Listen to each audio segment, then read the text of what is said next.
Déjà au pays, ma carrière, je suis professeur de carrière, c'est-à-dire je suis un enseignant de carrière. Donc, la formation que j'ai suivie, c'est la formation d'enseignant. J'ai suivi un premier cycle pour la formation des instituteurs et puis le deuxième cycle, la formation pour les professeurs. Et j'ai servi au moins pendant 15 ans dans mon pays au niveau de l'école primaire 2 ans. Puis je suis rentré à l'école normale supérieure, comme j'ai dit, et puis je suis devenu professeur et j'ai suivi à l'école normale d'instituteurs, profil, où on forme les éducateurs. Ça veut dire que le profil, c'est apprendre à connaître l'être humain, apprendre à développer ses capacités, l'aider à devenir un être humain complètement formé, éducation et instruction, parce que c'est des thèmes qu'il faut souvent nuancer. Bon, mais maintenant, comment je suis venu à la Croix-Rouge? Parce que c'est là où je travaille en ce moment. Déjà étant élève, j'étais volontaire. Le volontariat, c'est quoi? C'est qu'on va à la Croix-Rouge camerounaise, comme je suis camerounais, on s'inscrit à la formation des volontaires, ça dure environ 1 mois, on a 2 heures, 3 heures de cours par jour, le soir, après le travail, après les cours, etc. Et puis on devient secouriste, c'est tout. Maintenant, je suis devenu secouriste, junior, quand j'étais au lycée. Et étant à l'ENI de Yaoundé où j'enseignais, j'ai dit, ben, tiens, il faut que je renouvelle mes connaissances en premier secours. Pourquoi? Parce qu'en voyageant, je voyais beaucoup d'accidents le long des routes. J'ai essayé d'aider les gens, c'était difficile de voir quelqu'un mourir. Alors, j'ai révisé mes cours de premier secours. Voilà comment je suis redevenu secouriste effectif avec certificat à l'appui. Ça, c'était en 86. 2 ans après, je reçois un appel du secrétaire général de la Croix-Rouge camerounaise qui m'appelle, il m'invite à le rencontrer, je vais le rencontrer et puis il me dit, bon, tiens, le président de la Croix-Rouge camerounaise souhaite que tu viennes travailler à plein temps ici. Ah, j'ai dit, mais pourquoi? Il dit, bon, d'abord, votre profil d'éducateur, parce que vous connaissez les êtres humains, vous travaillez sur l'être humain quand on est éducateur, et puis nous voulons promouvoir la Croix-Rouge de la jeunesse auprès des établissements scolaires du Cameroun. Voilà comment je suis rentré à la Croix-Rouge camerounaise en début 1989. Et j'y suis. J'ai travaillé à la Croix-Rouge camerounaise à différents postes. Directeur de la jeunesse, justement, pendant près de 6 ans. Secrétaire général pendant pratiquement 4 ans. Et puis, coordinateur des programmes pendant 1 an, avant que la fédération en son tour, la fédération étant, que dirais-je, c'est là où tous les membres, tous les pays qui sont membres de la Croix-Rouge ou du Croissant-Rouge à travers le monde se retrouvent ensemble. Et le secrétariat est basé ici à Genève. C'est comme ça que je suis rentré. J'ai commencé aussi sur le terrain avant de me retrouver ici à Genève. Voilà en gros, si je peux appeler ça le profil, l'évolution au sein du mouvement Croix-Rouge que j'ai connu jusqu'à ce jour.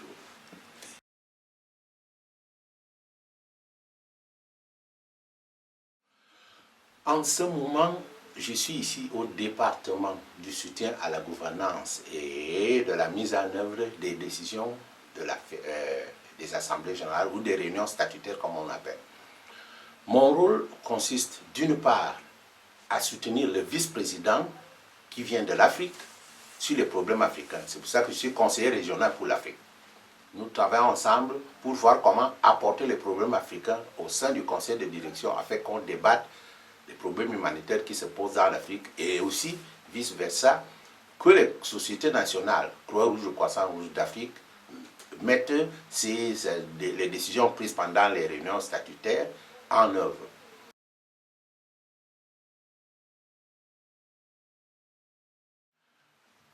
Je dois avouer que, comme je l'ai dit tantôt, j'ai choisi ce métier par rapport à l'amour que je porte sur l'être humain. La Croix-Rouge est tellement importante qu'elle travaille sur les individus en fonction de leurs souffrances, en fonction de leurs besoins, sans distinction de race, de nationalité, d'opinion politique ou idéologique. Et je ne sais pas, ça a rencontré un peu l'esprit que je nourrissais depuis enfant, comme j'ai vu beaucoup de souffrances, comme j'ai vu beaucoup de gens dans des situations d'injustice, dans des situations où on se demandait ce qui arrivait. Alors à ce moment, je me dis, qu'est-ce que je peux faire pour contribuer à ce que les gens comprennent qu'on peut vivre en paix ensemble, dans l'amour, dans la compréhension, dans l'entente, dans le dialogue. Voilà à peu près, je dirais, ce qui m'a poussé à militer et à devenir volontaire de la Croix-Rouge et de travailler avec la Croix-Rouge, Croissant-Rouge à travers le monde.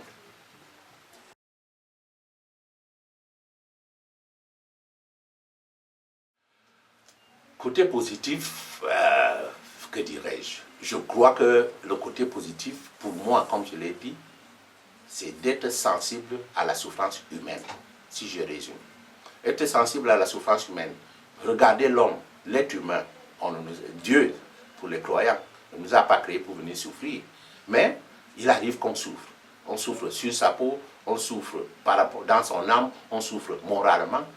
C'est tout cela que nous essayons de promouvoir et dire aux gens, il est possible de vivre sans souffrance si au moins les gens acceptent ça.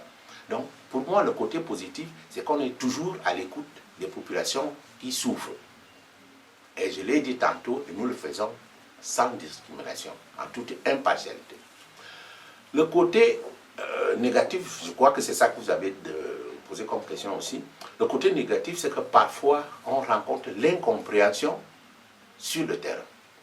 Je peux donner un exemple. On voudrait bien aider une communauté, mais il est difficile d'accéder à cette communauté. Pourquoi? Soit que les gens là sont sceptiques. Un cas terre à terre. Nous voulons aider à vacciner les populations contre la polio.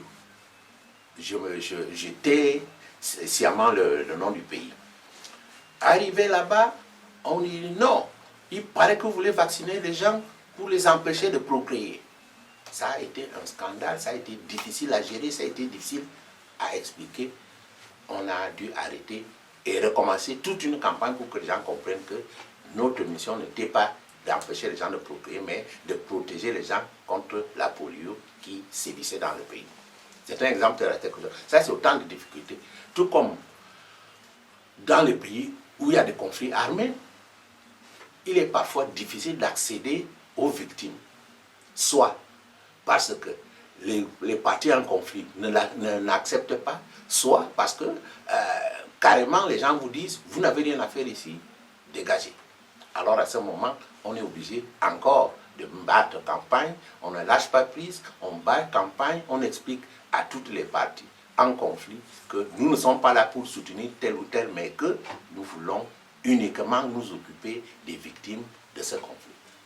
Donc c'est un peu le côté difficile de notre métier, mais je peux aussi ajouter que ça dépend des individus.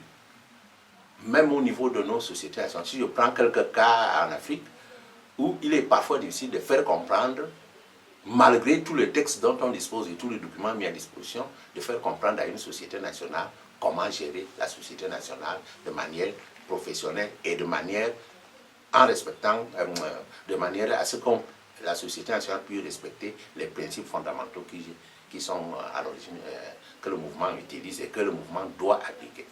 Voilà un peu le côté difficile du métier. Mais on ne lâche pas prise, comme je l'ai dit tantôt. On continue à faire le plaidoyer, à expliquer, à faire comprendre, même au niveau des gouvernements. C'est pour ça d'ailleurs que ce que nous avons en ce moment adopté à l'Assemblée générale de Nairobi en 2009, ce qu'on appelle la diplomatie humanitaire, c'est une façon de dialoguer avec le gouvernement, de dialoguer avec les décideurs dans chaque pays et leur faire comprendre que la Croix-Rouge doit avoir une place pour plaider la cause des populations qui sont vulnérables dans le pays. Et ça, c'est une mission de longue haleine, mais on ne se décourage pas, on continue.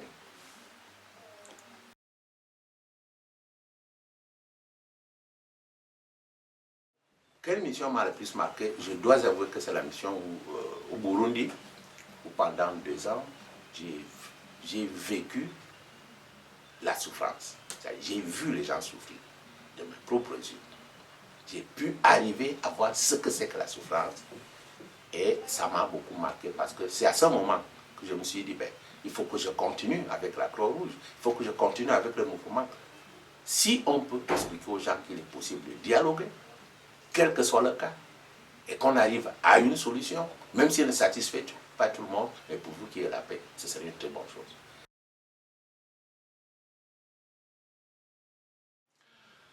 Genève internationale, je crois que Genève, je dois avouer que c'est l'un des rares pays au monde où on trouve autant d'organisations internationales. C'est une des rares villes au monde où on trouve autant d'organisations internationales.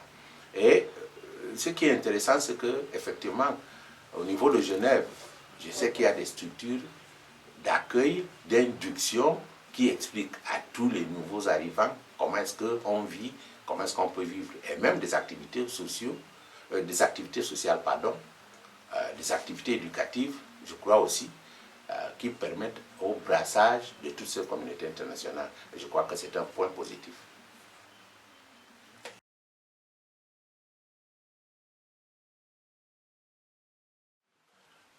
J'ai parlé des jeunes tout à l'heure. Les jeunes, comme nous le savons tous, c'est le futur de chaque pays. Moi, je dirais aux jeunes de chaque pays, essayez autant que faire se peut d'apprendre à connaître votre pays et ses réalités. En plus de ça, essayez de vous ouvrir à l'extérieur. J'entends par là connaître non pas seulement ce qui se passe dans votre pays, ce qui se passe aussi dans les autres pays. Et en plus, moi j'encouragerai les jeunes à connaître ce qu'on appelle le volontariat. Le volontariat à différents niveaux.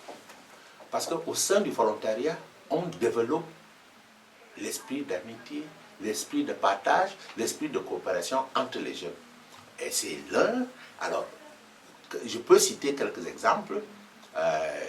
Dans cette coopération internationale, dans ces mouvements qui promeuvent ça, il y a les volontaires qu'on trouve au niveau du mouvement Croix-Rouge, Croissant-Rouge. Il y a les scouts et les guides chez certains. Et on trouve aussi de plus en plus les Nations Unies qui développent le volontariat.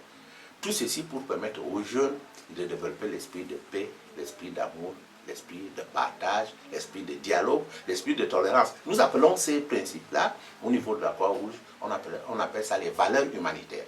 C'est des valeurs de dialogue, les valeurs de pardon, les valeurs d'écoute. C'est des valeurs que tous les jeunes doivent essayer de développer lorsqu'ils se retrouvent au sein de ces associations ou de ces mouvements qui recoupent la jeunesse. Et moi, j'encouragerais vraiment tous les jeunes à y adhérer.